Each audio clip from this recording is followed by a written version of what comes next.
for today's video, gagawa tayo ng tortang giniling. Ito po yung giniling at hiniwa ko na po yung carrot, sibuyas, bawang at ito rin po yung mga halo natin sa ating tortang giniling at harina na rin po. At ayan po, lalagyan rin natin siya ng konting asin.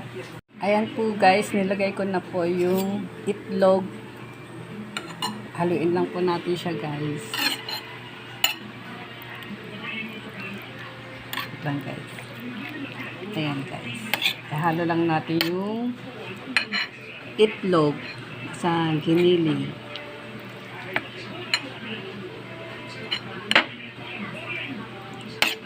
Halo.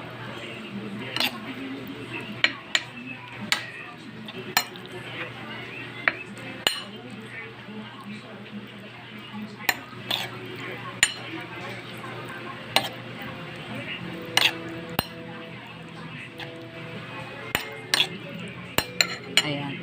Susunod na rin po natin yung carrots, sibuyas at bawang.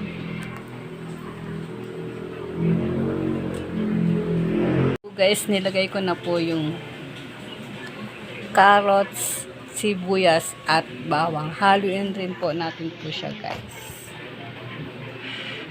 Ayan po guys. Halo-halo.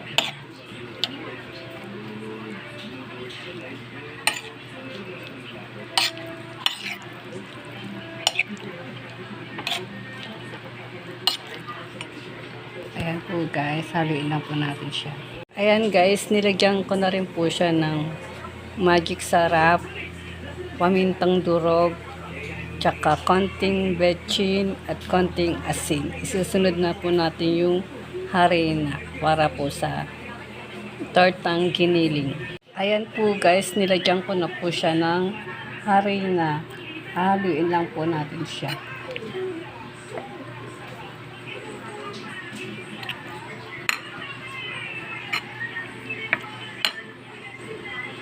Guys, naglagay ulit ako ng isang egg. Bali, 2 eggs po ang nilagay ko sa tortang giniling. So guys, hinalo ko na po siyang mabuti. Ipiprito na lang po natin siya. Ayan po guys, nagprito ko na po yung ginawa kong tortang giniling. Ayan po guys. Hintayin na lang po natin siyang maluto.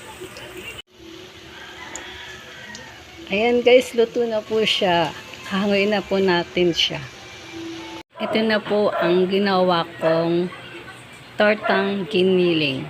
Masarap po siya guys. Ayan, natikman ko na po siya. Tama-tama lang yung aking timpla. Ayan guys, subukan nyo rin to guys. Masarap po siyang recipe. Maraming salamat guys. Don't forget to like and subscribe to my YouTube channel. And hit the bell para po updated po kayo sa aking gagawin pang videos. Ayan. Thank you guys. God bless. Bye-bye.